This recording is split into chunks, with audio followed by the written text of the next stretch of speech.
चलिए, तो हम प्रीवियस क्लास में बात कर रहे थे अबाउट बोर्स एटॉमिक मॉडल, और बोर एटॉमिक मॉडल के कुछ पोस्टुलेट हम डिस्कस कर रहे थे। कुछ पोस्टुलेट मैंने आपको बता दिए थे लेकिन कंप्लीट नहीं हो पाया था, है ना। कल तो आज उसको हम कंप्लीट करेंगे। देखिए कौन कौन से पोस्टुलेट मैंने आपको बताए थे नील्स बोर के मॉडल के। मैंने आप लोगों को बता दिया था कि नील्स बोर ने रदरफोर्ड के ही एटॉमिक मॉडल में कुछ मॉडिफिकेशन किए। रदरफोर्ड ने जो अपना एटॉमिक मॉडल लिया उसको उन्होंने 1-1.5 साल 2 साल स्टडी किया, और स्टडी कर कर उसी में कुछ मॉडिफिकेशन किए और हमें कुछ पोस्टुलेट बताए। सबसे पहला पोस्टुलेट उन्होंने ये बताया कि बिल्कुल सही कह रहे हैं रदरफोर्ड कि एक न्यूक्लियस के चारों तरफ इलेक्ट्रॉन सर्कुलर पाथ में घूमता है, ठीक है। उन सर्कुलर पाथ की एनर्जी फिक्स होती है, एनर्जी चेंज नहीं होती उन सर्कुलर पाथ की, ठीक है। और उन्होंने उन सर्कुलर पाथ को शेल ना कहकर एनर्जी लेवल या स्टेशनरी स्टेट कहा। स्टेशनरी का मतलब स्टेबल, एनर्जी लेवल मतलब एक पर्टिकुलर सर्कुलर पाथ है जिसकी कुछ एनर्जी है। सेकंड बात हमने की थी कि उस पोस्टुलेट में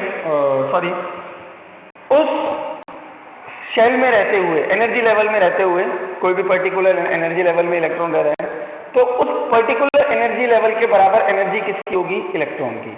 और उसमें रहते हुए ना तो इलेक्ट्रॉन एनर्जी गेन करेगा ना एनर्जी इमिट करेगा। उन एनर्जी लेवल्स को हम नाम दे रहे थे K, L, M, N, कुछ इस तरह से।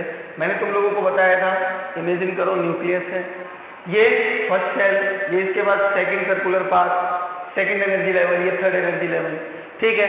इसको हम कह रहे थे K, इसको कह रहे थे L, इसको कह रहे थे M एंड सो ऑन। हम कह रहे हैं ये शेल नंबर 1 है तो इसके लिए हम 1 भी लिख देते हैं, N डिनोट करता है एनर्जी लेवल या शेल को। हम इसके लिए N की वैल्यू 2 लिख सकते हैं, इसके लिए N की वैल्यू यानी कि शेल नंबर 3 लिख सकते हैं।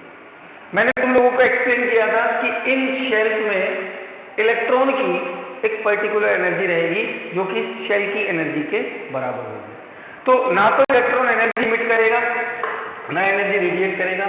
अगर by chance electron energy emit करता है, रेडिएट करता है, तो वो कुछ नहीं करेगा, वो अपना एनर्जी लेवल चेंज कर देगा, ठीक है। इमेजिन करो कि इस एनर्जी लेवल में इलेक्ट्रॉन बैठा है मस्त आराम से, आपने कोई फोटोन मारा या किसी तरह से इसको एनर्जी दी तो ये एक पर्टिकुलर एनर्जी को खाएगा और कहाँ चला जाएगा? हायर एनर्जी लेवल पे। हाई एनर्जी लेवल में बैठा है, इसने अपनी एनर्जी रेडिएट की तो कहाँ चला जाएगा? लोअर एनर्जी लेवल, ठीक है। सवाल था एक कि सर फर्स्ट एनर्जी लेवल होगा और एनर्जी इमिट करेगा, तो हर्षित से पूछा था, तो उसका जवाब हम देंगे टाइम के साथ। चलिए, तो इतना सबको क्लियर है, तब तो मैं आज चलूँ। 3-4 पोस्टुलेट लिखवा दिए थे मैंने, कोई दिक्कत? चलिए, तो बहुत डिटेल में बात की थी इन सारी चीज़ों के बारे में, आई होप आपको क्लियर हुआ होगा। अब पोस्टुलेट नंबर 4 था, 5 था, हाँ नहीं, नेक्स्ट पोस्टुलेट लास्ट मैंने शायद आपको ये लिखवाया था कि इफ इलेक्ट्रॉन इमिट और एब्सॉर्ब एनर्जी, ऐसा कुछ लिखवाया था, it move to another energy, ऐसे लिखवाया था लास्ट जो पोस्टुलेट था। मैंने थर्ड पोस्टुलेट लिखवाया था कि क्लासिकल इलेक्ट्रोमैग्नेटिज्म यहाँ पर काम नहीं करती। फोर्थ से लिखना शुरू करना, क्या? If electron absorb or emit energy, it must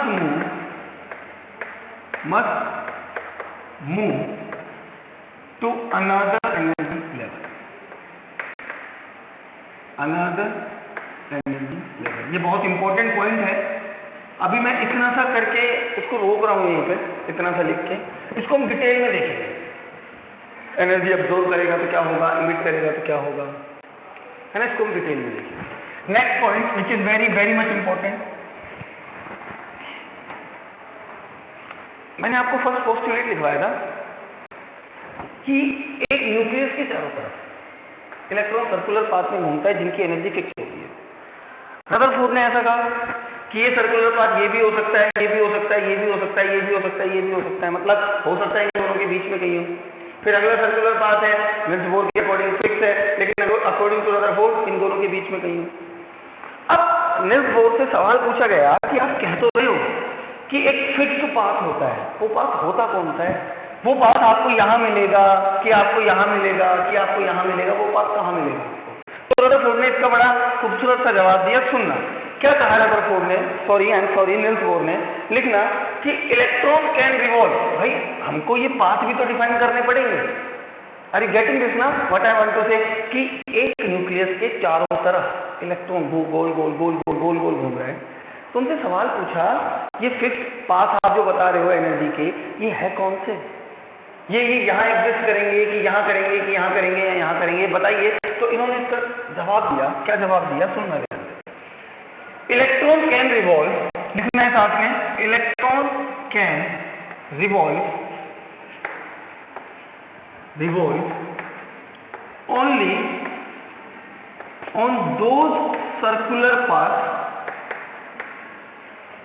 only on those circular paths in which, very important, in which the angular orbital momentum, in which the angular orbital momentum of electron is integral of h upon 2 pi. very much important. इनसे पूछा कि उन path को तो define करो, कौन से path होंगे? तो उन्होंने कहा कि केवल वही इलेक्ट्रॉन, केवल उन्हीं सर्कुलर पाथ में, या एनर्जी लेवल्स में कह दो या शेल्स में कह दो, रिवॉल्व हो सकता है जिनमें इलेक्ट्रॉन का orbital angular momentum h upon 2 पाई का इंटीग्रल। क्या मतलब है सर इसका? सबसे पहले तो समझते हैं ये एंगुलर मोमेंटम क्या होता है, ऑर्बिटल एंगुलर मोमेंटम क्या होता है। इसको लिखना in which the angular orbital momentum या ऑर्बिटल एंगुलर मोमेंटम कह दो, कोई दिक्कत नहीं है। ये क्या होता है सर? अच्छा, मोमेंटम पढ़ा है, शायद आपने फिजिक्स में भी नहीं पढ़ा होगा ऑर्बिटल एंगुलर मोमेंटम, पर मोमेंटम तो पढ़ा है आपने, बचपन से पढ़ते आ रहे हो। किसको कहते हैं मोमेंटम? m into we. अरे कोई चीज v वेलोसिटी से चल रही है, उसका मास m है, तो उसका मोमेंटम कितना हो जाएगा? m into V. बोलो हाँ कि ना? ठीक है। एंगुलर मोमेंटम क्या होता है समझना, ऑर्बिटल एंगुलर मोमेंटम। जब कोई चीज सर्कुलर पाथ में घूम रही होती है, समझना, मेरे पास ये न्यूक्लियस है, इस न्यूक्लियस के चारों तरफ इलेक्ट्रॉन सर्कुलर पाथ में घूम रहा है।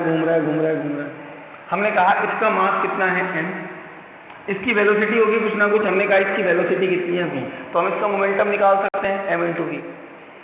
बट जब कोई चीज सर्कुलर पाथ में घूमती है तो उसका मोमेंटम ना निकाल के हम क्या निकालते हैं? Orbital angular momentum. आप कह सकते हो कि किसी सर्कुलर पाथ में जो मोमेंटम होता है ना, वो मोमेंटम ना रह के क्या हो जाता है? Orbital angular momentum. कैसे निकालते हैं? कुछ नहीं करते हैं, ये जो सर्कुलर पाथ है इसकी रेडियस को ले आओ पिक्चर में, इन तीनों के प्रोडक्ट को हम क्या कह देते हैं? m into V into R. क्या कहला लेता है? Orbital angular momentum. आप एंगुलर मोमेंटम को बहुत सीधे साधे शब्दों में समझना चाहो ना, तो आप कह सकते हो मोमेंटम का momentum is orbital angular momentum. इसका कुछ मोमेंटम होगा इलेक्ट्रॉन का, सिंस ये सर्कुलर पाथ में घूम रहा है तो इसको इसकी रेडियस के साथ, जिस पाथ में ये घूम रहा है इसके चारों तरफ, उसकी रेडियस के साथ आप मल्टीप्लाई कर दीजिए, यही एक रेडियस होगी। इन तीनों का प्रोडक्ट क्या कहलाएगा? Orbital angular momentum. अब रदरफोर्ड ने क्या कहा कि किसी भी घूमते हुए इलेक्ट्रॉन का ऑर्बिटल एंगुलर मोमेंटम, किससे लिखा हूं ऑर्बिटल एंगुलर मोमेंटम को? mvr। ये या तो बराबर होगा h अपॉन 2 पाई के, कांस्टेंट वैल्यू, या ये mvr बराबर होगा 2h अपॉन 2 पाई के, या ये mvr बराबर होगा किसके? 3h अपॉन 2 पाई के, या ये mvr बराबर होगा किसके? 4h अपॉन 2 पाई के। क्या कहना चाह रहा? उन्होंने कहा कि ऑर्बिटल एंगुलर मोमेंटम हमेशा किसी भी इलेक्ट्रॉन, रिवॉल्व करते हुए इलेक्ट्रॉन का जो ऑर्बिटल एंगुलर मोमेंटम होगा वो एक इंटीग्रल वैल्यू होगी किसकी? h अपॉन 2 पाई के। अगर ऐसा है तो वो ऑर्बिटल पॉसिबल है, अदरवाइज नहीं है। समझना इसका थोड़ा फील, यहाँ है न्यूक्लियस, समझना इसका।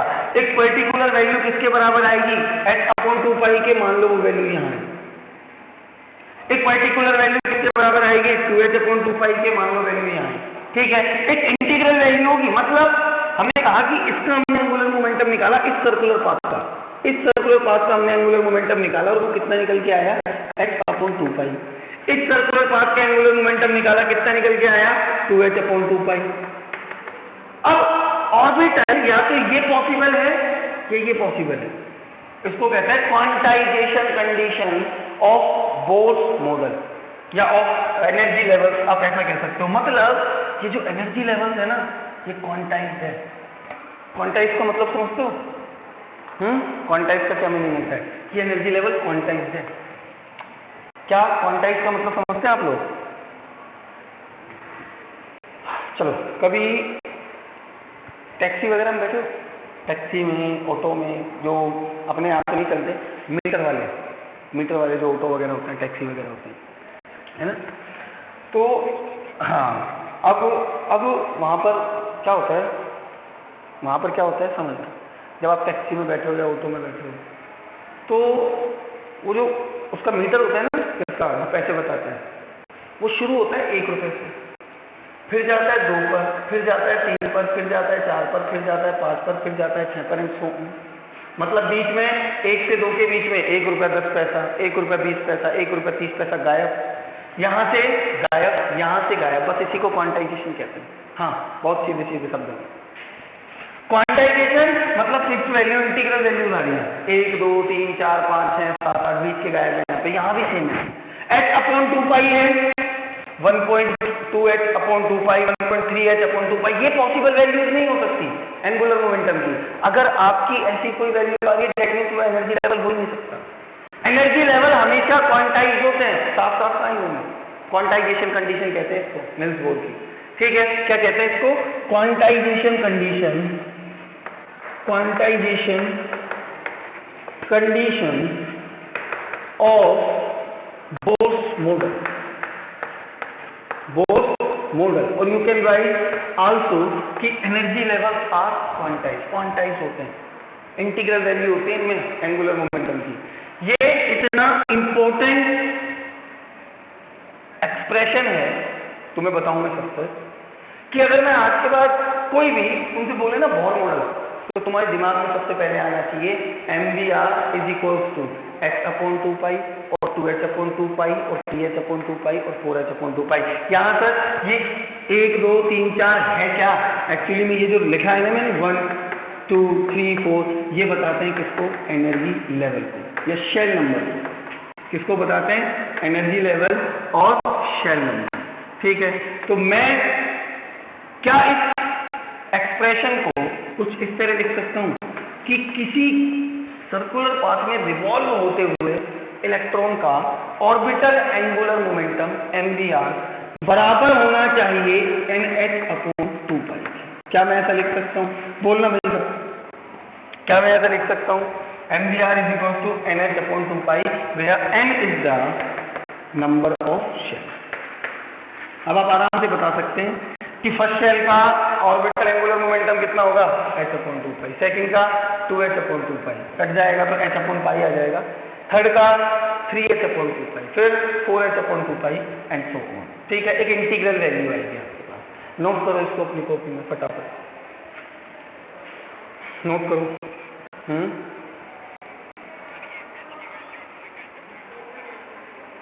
मतलब निल्स बोर भी कैसे फाइंड आउट होगी।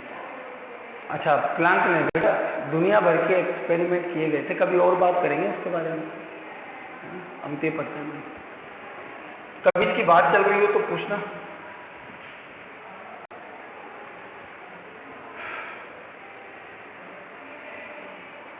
देखा, आज भी h की वैल्यू ऐसा कहते हैं कि पूरी तरह सही नहीं है, उसमें और दिन पे दिन क्या होता जा रहा है, एक्सपेरिमेंट के थ्रू चेंज होते जा रहे हैं, वैल्यूज आगे तक डिस्कवर की जा रही है प्लांक कांस्टेंट की।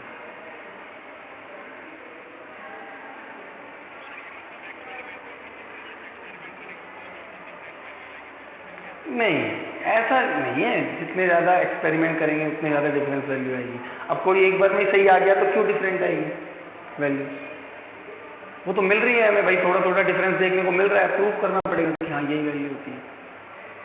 ऐसा कुछ नहीं है कि number of experiment is directly proportional to different value. चलो मिटाएं इसको, मिटाएं। चलिए, तो हमने सीखा क्या कि orbital angular momentum is mvr is equals to nh/2π। ठीक है, यहाँ से बस यही पकड़ना है, mvr is equals to nh/2π। चलो अब एक छोटी सी बात कर लेते हैं।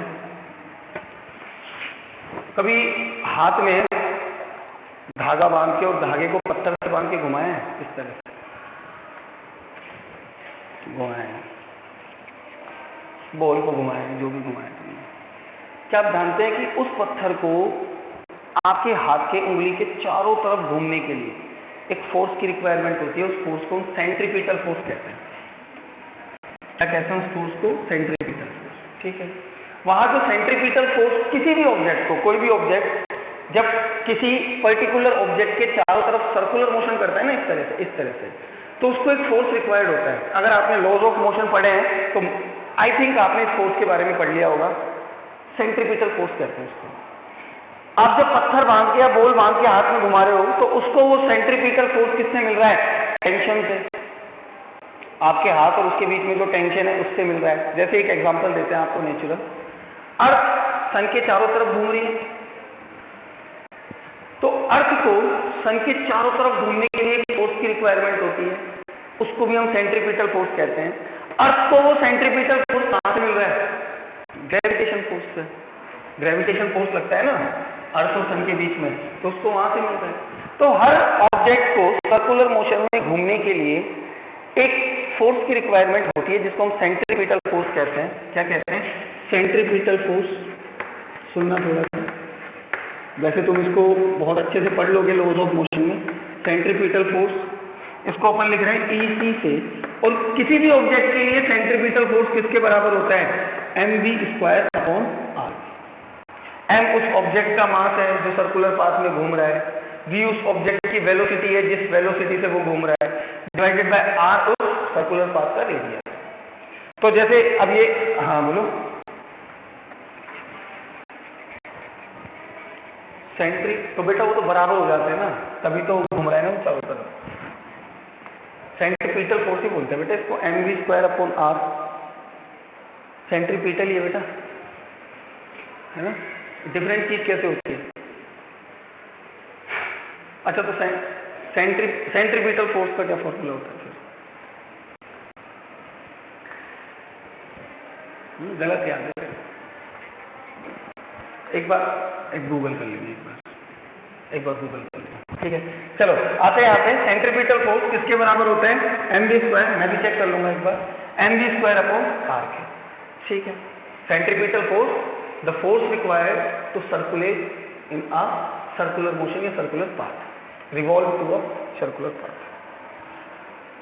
अब यहां आते हैं, आपको पता है कि एक इलेक्ट्रॉन, बार बार कह रहा हूं, पॉजिटिव चार्ज न्यूक्लियस के चारों तरफ सर्कुलर पाथ में मोशन कर रहा है, तो इसको भी सेंट्रीपिटल फोर्स की जरूरत पड़ेगी करने के लिए? नहीं पड़ेगी, इलेक्ट्रॉन भी तो घूम रहा है ना सर्कुलर पाथ में, चारों तरफ घूम रहा है, बिल्कुल, तो उसको भी तो जरूरत पड़ेगी ना सेंट्रीपिटल फोर्स की। इसको ये सेंट्रीपिटल फोर्स कहां से मिला?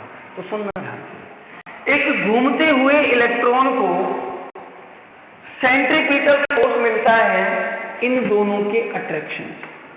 अरे दिख रहा है साहब, इलेक्ट्रॉन नेगेटिव चार्ज होता है, न्यूक्लियस पॉजिटिव चार्ज होता है, तो क्या दोनों के बीच में कुछ फोर्स ऑफ अट्रैक्शन काम करेगा? बस ये फोर्स ऑफ अट्रैक्शन ही यहाँ पर सेंट्रीपिटल फोर्स का काम करता है। ठीक है, क्या कह रहा हूं मैं? The centripetal force required, the centripetal force required to an electron to revolve around the nucleus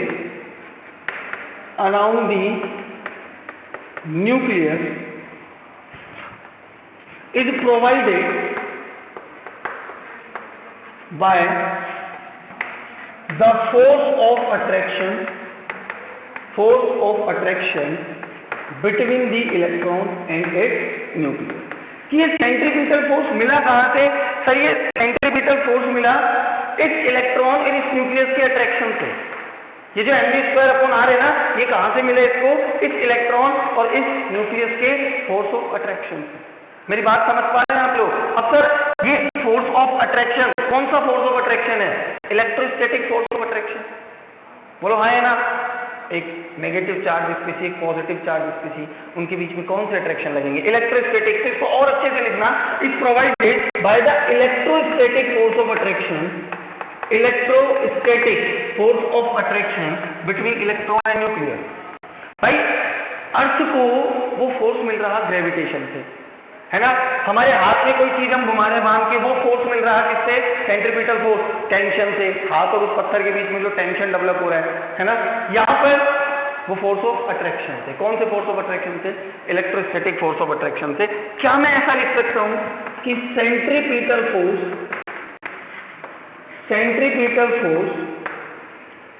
of electron will be equal to electrostatic force of attraction, electrostatic force of attraction between electron and nucleus. क्या मैं इन दोनों को equate कर सकता हूं?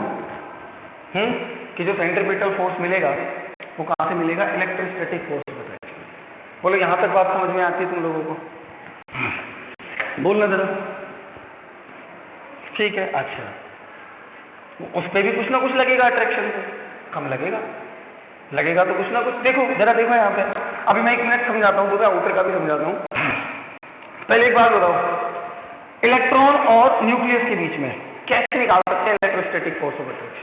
बताओ, ऐसे निकालेंगे क्या? अब मैं फोर्स ऑफ अट्रैक्शन निकालूं। मान लो, सुनना, दो चार्ज स्पीसी है, एक Q1 और दूसरी चार्ज स्पीसी है Q2। हमें इन दोनों के बीच में अट्रैक्शन का फोर्स निकालना है, इलेक्ट्रोस्टैटिक फोर्स निकालना है। तो फैराडे ने ऐसा बोला था कि इन दोनों के बीच में जो अट्रैक्शन का फोर्स होगा ना, इलेक्ट्रोस्टैटिक अट्रैक्शन, वो डायरेक्टली प्रोपोर्शनल होगा दोनों के चार्ज के प्रोडक्ट के, Q1/Q2 के। और ये इनवर्सली प्रोपोर्शनल होगा किसके? इन दोनों के बीच में जो डिस्टेंस है ना, उसको मैं R से लिख रहा हूं, इनवर्सली प्रोपोर्शनल होगा दोनों के डिस्टेंस के स्क्वायर के। फिर से फैराडे ने बताया था ऐसा कि अगर दो चार्ज पार्टिकल R डिस्टेंस पर रखे हैं तो उनके बीच में जो इलेक्ट्रोस्टैटिक अट्रैक्शन होगा F, वो डायरेक्टली प्रोपोर्शनल होगा दोनों के प्रोडक्ट के, और इनवर्सली प्रोपोर्शनल होगा R² के, दोनों के बीच की डिस्टेंस के स्क्वायर के। दोनों को मिला के क्या लिखा जा सकता है? F is directly proportional to Q1/Q2/R²। Equate करना है तो कांस्टेंट लाना पड़ेगा। F is equals to K क्या है यहाँ पे? Constant, into Q1/Q2/R²। बोलो बात समझ में आती है? ये क्या है? F इलेक्ट्रोस्टैटिक, दो चार्ज पार्टिकल के बीच में। अच्छा अब जरा यहाँ देखो, यहाँ पे चार्ज पार्टिकल कौन कौन है? एक तो ये इलेक्ट्रॉन है, दूसरा कौन है? न्यूक्लियस। इलेक्ट्रॉन पर चार्ज कितना लिखते हैं हम लोग? ई तो लिखते हैं ना भाई, चार्ज ऑफ इलेक्ट्रॉन, इसको मैं लिख रहा हूँ QE, किसके बराबर होता है? E के। ठीक है, या ऐसे लिखते हैं, हम कह रहे हैं कि एक इलेक्ट्रॉन का चार्ज कितना होता है? Charge of electron will be equals to E। Nucleus का चार्ज कितना होता है बताओ?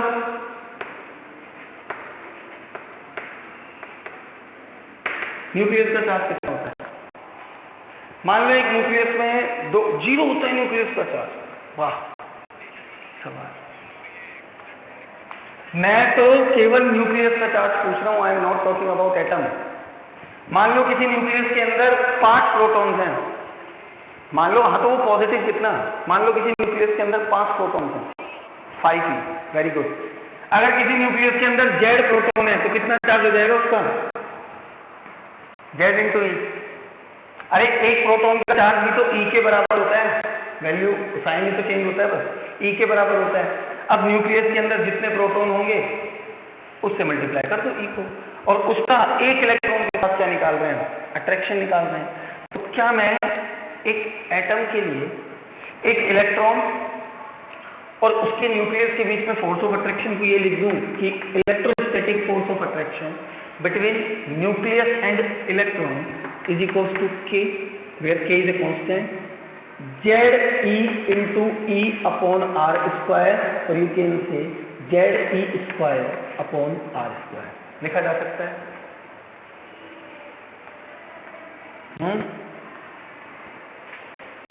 लिखा जा सकता है क्या? फिर से सुन लो एक बात, पूरी बात। हमने एक बात कही, वैसे बताऊं तुम्हें ये बात, ये बोर मॉडल में डाल देते हैं बुक्स के अंदर, पर ये बात निल्स बोर में नहीं, ये बात रदरफोर्ड ने बता दी। रदरफोर्ड से भी सवाल पूछा गया था कि इसको सेंट्रीपिटल फोर्स मिला कहाँ से। आप कह रहे हो सर्कुलर पाथ में घूम रहा है, तो उससे पूछा गया है सेंट्रीपिटल फोर्स कहाँ से मिला इसको। एक तो ये इलेक्ट्रोमैग्नेटिक क्लासिकल इलेक्ट्रोमैग्नेटिज्म को फॉलो नहीं कर रहा, साथ में आप ये बताओ कि सेंट्रीपिटल फोर्स कहाँ से मिला। तो उसने कहा कि इलेक्ट्रॉन, ये इलेक्ट्रॉन मान लो घूम रहा है और न्यूक्लियस, इनके बीच में एक इलेक्ट्रोस्टैटिक अट्रैक्शन काम करता है, वो यहाँ पर सेंट्रीपिटल फोर्स का काम करता है। ठीक है, अगर दूसरे इलेक्ट्रॉन में, सुनना आराम से, दूसरे एनर्जी लेवल में इलेक्ट्रॉन घूम रहे हैं, तो इन दोनों के बीच में ऑब्वियसली सेंट्रीपिटल फोर्स कुछ ना कुछ काम करेगा। किसके बराबर होगा? इलेक्ट्रोस्टैटिक फोर्स ऑफ अट्रैक्शन के। आप लोग देख सकते हैं सेंट्रीपिटल फोर्स क्या लिखा है मैंने, फॉर्मूला लिखा था ना यहाँ पे, mv²/r, इनवर्सली प्रोपोर्शनल है। यानी कि जैसे जैसे आप शेल बढ़ाते जाओगे, रेडियस बढ़ती जाएगी, सेंट्रीपिटल फोर्स कम होता जाएगा। यहाँ से भी देख सकते हो आप, इनवर्सली प्रोपोर्शनल है आर के, तो जैसे जैसे आप आगे जाते जाओगे डेफिनेटली इलेक्ट्रोस्टैटिक भी कम होता जाएगा, और दोनों एक ही तो है। वो सेंट्रीपिटल फोर्स ही है या वो इलेक्ट्रोस्टैटिक फोर्स ही है जो इसको घुमाने का काम कर रहा है चारों तरफ, और उसको हम सेंट्रीपिटल फोर्स कह रहे हैं। तो क्या है, मैंने निकाला सेंट्रीपिटल फोर्स mv²/r। इलेक्ट्रॉन और न्यूक्लियस के बीच में अट्रैक्शन का फोर्स क्या होगा? k q1 q2/r²। तो क्या मैं इस तरह से लिख सकता हूं कि Fc is equals to Fe, Fc कितना? mv²/r will be equals to what? k into ZE²/r²। क्या मैं ऐसे लिख सकता हूं क्या? बोलो, दोनों को इक्वेट कर दिया, Fc is equals to Fe।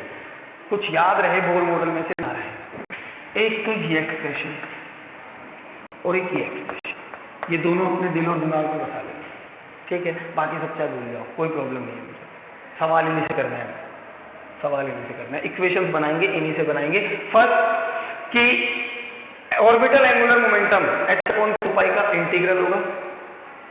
दूसरा कि ये सेंट्रीपिटल फोर्स कहाँ से मिलेगा? इलेक्ट्रोस्टैटिक फोर्स ऑफ अट्रैक्शन से, जो कि कहाँ लग रहा है? इलेक्ट्रॉन और न्यूक्लियस के बीच में, which is equal to k into ZE²/r²।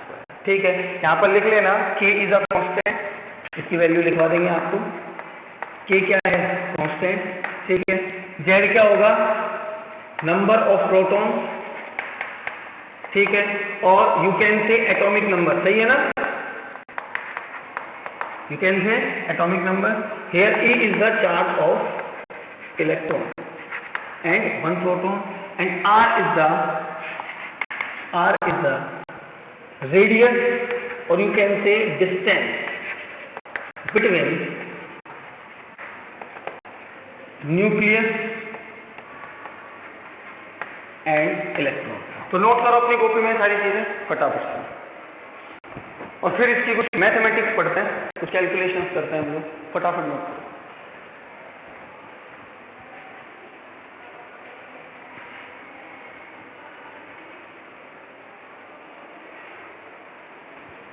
ये कहीं कोने में लिख लेना, यहाँ मत लगाना, ये तो मैंने तुम्हें बता दिया है ना। ये अपने नोट्स में कहीं कोने में लिख लेना अलग से।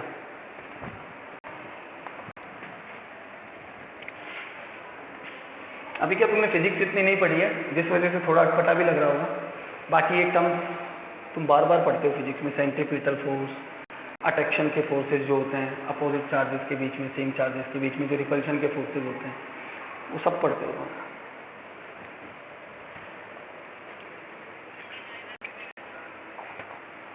सुबह से शुरू हो जाएगा, और तुम्हें एक बार मैसेज करके बता देंगे टाइमिंग जो भी होगा।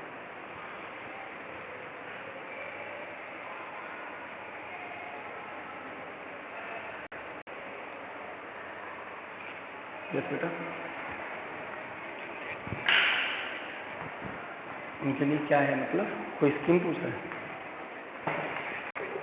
नहीं कोई, तो बेटा पढ़ने चाहिए थे ना, मैंने तो यूट्यूब पे वीडियोस भी डाल रहे हैं।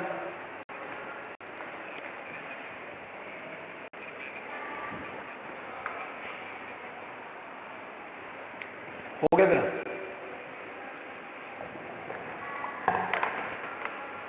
रेड ऑफ नहीं हुआ ना?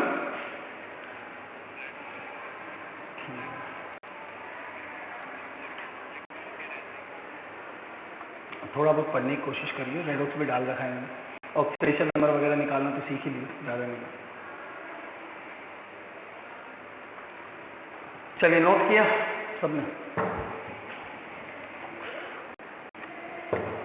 चलिए हेडिंग लगाएं, formula related to Bohr's model. Formula, कुछ फॉर्मूले डिराइव करेंगे बोर मॉडल की हेल्प से। चलिए, उससे पहले देखिए, अभी बोर मॉडल के बारे में एक पोस्टुलेट की बात करना बाकी है, वही एनर्जी वाला, उसकी बात हम दोबारा करेंगे। पर मैं उसके बाद तब करूंगा जब मैं आपको एनर्जी का फॉर्मूला डिराइव करवाऊंगा यहाँ से, उसके बाद ज़्यादा समझ में आएगा वो, है ना, चीज़ें अच्छे से क्लियर होंगी। सुनना मेरी बात, क्या कह रहा था मैं कह रहा था एक चीज़ जो कि मैं बाद में बताता आपको, अभी बता देता हूँ, हैशटैग लगा के लिखो कि बोर्स एटॉमिक मॉडल, ऐसे बता रहा हूँ, Bohr's atomic model is only applicable, किसी को याद है? 9th में पढ़ते हो ये, क्या लिखने वाला हूँ? is only applicable on single electron species, single electron species. मतलब अब बात करो हाइड्रोजन की, हाइड्रोजन में कितने इलेक्ट्रॉन होते हैं? एक ही होता है ना? हाइड्रोजन के लिए बोर मॉडल बिल्कुल सही है। अब बात करो He+ की, He+ में कितने इलेक्ट्रॉन होते हैं? है भाई, बस इसी को पता है। He+ में कितने इलेक्ट्रॉन होते हैं? He में 2 इलेक्ट्रॉन होते हैं, एक इलेक्ट्रॉन निकला तो पॉजिटिव चार्ज आया, He+, तो एक ही इलेक्ट्रॉन होता है इसमें भी, ठीक है। मैं बात करूं किसकी, Li2+ की, इसमें कितने इलेक्ट्रॉन होते हैं? 1। तो ऐसी स्थिति जिनमें केवल एक इलेक्ट्रॉन हो, अब they can be neutral, they can be आयनिक, ठीक है, उन स्थिति पर बोर मॉडल लगेगा। जितने भी फॉर्मूले मैं आपसे डिराइव कराऊंगा, दिमाग में रख लेना कि वो केवल और केवल कौन सी स्थिति पर लगेंगे? सिंगल इलेक्ट्रॉन स्थिति पर। अगर मैं कहूं कि जो फॉर्मूले में आपको डिराइव कराने वाला हूं वो हीलियम पर लगे तो बात गलत है, हीलियम पर नहीं लगेगी। अगर मैं कहूं कि लिथियम पर लगे तो नहीं लगेंगे, अगर मैं कहूं सोडियम पे लगे तो नहीं लगेंगे। Only applicable on single electron species. और ये बहुत बड़ा ड्रॉबैक था निल्स बोर के एटॉमिक मॉडल का, ठीक है, जिसको मैं ड्रॉबैक में बताता, पर अभी बता दिया है मैंने, तो ध्यान रखना, only applicable on single electron species, जिनमें एक इलेक्ट्रॉन। प्रोटॉन कितने ही हो सकते हैं? हीलियम में 2 प्रोटॉन थे, लिथियम में 3 प्रोटॉन थे, पर इलेक्ट्रॉन तो एक था। जब हमने उसमें से इलेक्ट्रॉन निकाल दिए, हीलियम में से 1 निकाल के He+ बनाया, Li में से 2 निकाल के Li2+ बनाया। बोलो बेटा, करेंगे ना, अलग अलग अट्रैक्शन निकालेंगे उन दोनों का। इतना नहीं करेंगे, हाँ, इतना नहीं करेंगे कि वो न्यूक्लियस में घुसे, करेंगे पर इतना ज़्यादा अट्रैक्शन नहीं होगा, वो घूमता ही रहेगा कि वो न्यूक्लियस में आ जाए। वो तो 4-5 प्रोटॉन का डिफरेंस आ जाए, 6 प्रोटॉन का डिफरेंस आ जाए, तब इतना इलेक्ट्रोस्टैटिक अट्रैक्शन होगा कि वो न्यूक्लियस में आ जाएगा, इतना होता नहीं है। चलो लिखना फॉर्मूले रिलेटेड टू बोर मॉडल, और फर्स्ट हम निकालते हैं radius of nth order, radius of nth order, इसको हम लिखेंगे Rn।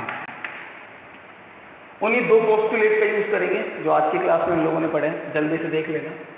फर्स्ट पोस्टुलेट हमने क्या पढ़ा था कि ऑर्बिटल एंगुलर मोमेंटम mvr किसी शेल में घूम रहे इलेक्ट्रॉन का, किसी एनर्जी लेवल में घूम रहे इलेक्ट्रॉन का बराबर होता है nh/2π के। mvr किसके बराबर होता है? nh/2π के। इसको मैंने कहा इक्वेशन 1। पढ़ा है हमने फॉर्मूला। दूसरी इक्वेशन हमने पढ़ी थी mv² upon r is equals to k into Q1 Q2 यानी कि ZE² अपॉन r²। इसको मैंने कहा इक्वेशन 2। ठीक है, बस कुछ नहीं करना, आपको क्या करना है, यहां से r कैलकुलेट करना है। r को मैं लिख रहा हूं Rn, ठीक है, Rn मतलब nth ऑर्डर की रेडियस। तो कुछ नहीं करना, यहां से r निकाल लो या यहां से तुम v की वैल्यू निकाल लो फ्रॉम इक्वेशन 1। देखो फ्रॉम इक्वेशन 1 क्या मैं ये लिख सकता हूं बेटा, v is equals to, n last में लगा देंगे, थोड़ा अजीब सा लगेगा, v is equals to nh upon 2 pi mr। क्या मैं ऐसा लिख सकता हूं, यहां से v is equals to from equation 1। बस कुछ नहीं करना, v की वैल्यू इक्वेशन 2 में लिख दो by putting the value of v in equation 2। ठीक है, बस इस v की वैल्यू को इक्वेशन 2 में रख दो। तो क्या लिख सकते हैं इसमें, m अपॉन r को इधर ले आओ इंटू v² यानी कि n² h² अपॉन में 4 पाई स्क्वायर m² r²। क्या मैं ऐसे लिख सकता हूं भाई, v क्या है, nh अपॉन 2 पाई mr। तो ये क्या बन जाएगा, v² क्या बन जाएगा, n² h² 4 pi square m² r²। ये लिख दिया मैंने यहाँ पे v² की जगह। ठीक है, ये बराबर है किसके, k into ZE² upon r²। बड़ा खतरनाक सा फॉर्मूला बनेगा।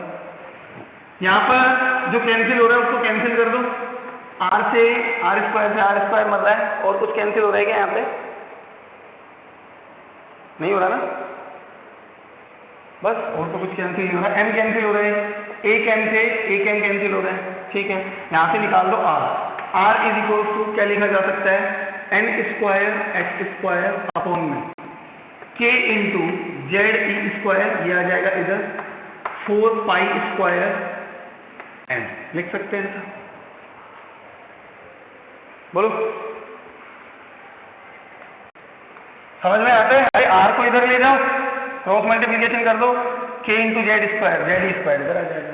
तो ये फॉर्मूला होता है किसी भी nth शेल की रेडियस निकालने। मान लो आपसे कह दिया कि कोई हाइड्रोजन लाइक स्पीसी है, हाइड्रोजन लाइक स्पीसी मतलब सिंगल इलेक्ट्रॉन स्पीसी, उसमें एक इलेक्ट्रॉन सेकंड ऑर्बिट में है, सेकंड एनर्जी लेवल में है, उसके लिए कुछ वैल्यूज दे देगा, वो आपको पूछ लेगा कि उसकी रेडियस क्या है, तो बता सकते हैं। तो बड़ा कॉम्प्लिकेटेड सा फॉर्मूला है, मैं नहीं कहता कि आप इस फॉर्मूले को लर्न करो, करना भी नहीं चाहिए। अगर आपसे पूछे तो डिराइव कर देना, आसान सा डेरिवेशन है। यहाँ से आपने क्या किया, v की वैल्यू निकाली, ठीक है, उस वैल्यू को यहाँ पुट कर दिया, बस तुम्हारे पास इक्वेशन आ गई। ठीक है, v की वैल्यू निकाल के आपने वहाँ पे पुट कर दिया। पर आपको ये फॉर्मूला याद नहीं करना, याद क्या करना है सुनना। यहाँ देखो एक बार, h क्या है यहाँ पे, कांस्टेंट, ट्रांस कांस्टेंट, k क्या है, कांस्टेंट, यहाँ पर E is the charge of electron, ये भी कांस्टेंट है, 1.6 × 10⁻⁻20। 4 पाई क्या होता है, कांस्टेंट, मास किसका, इलेक्ट्रॉन का, कांस्टेंट है, 9.1 × 10⁻31 kg। तो ये कांस्टेंट सर, ये कांस्टेंट, ये कांस्टेंट, ये तीनों कांस्टेंट, इन सबको सॉल्व करने के बाद जो हमारे पास r की वैल्यू आती है वो क्या आती है, 0.529। इन सबको सॉल्व करने के बाद ये वेरिएबल है और ये वेरिएबल है भाई, n नंबर ऑफ शेल तो चेंज हो सकते हैं। फर्स्ट शेल की रेडियस पूछेगा तो n की वैल्यू 1, सेकंड की पूछेगा तो n की वैल्यू 2। एटॉमिक नंबर चेंज हो सकते हैं, हाइड्रोजन के लिए 1 होता है, हीलियम के लिए 2 होता है, लिथियम के लिए 3 होता है। तो ये दोनों वेरिएबल हैं, हमने लिखा इंटू n² अपॉन z, और ये वैल्यू किस में आती है, एंगस्ट्रॉम, यानी कि 10⁻⁻10 मीटर। अगर आपको मीटर में निकालनी है तो मतलब ये वैल्यू आती है 5.29 इंटू 10⁻⁻10 मीटर। हम उसको कन्वर्ट करके किस में लिखें, एंगस्ट्रॉम में। ये फॉर्मूला याद करना है आपको।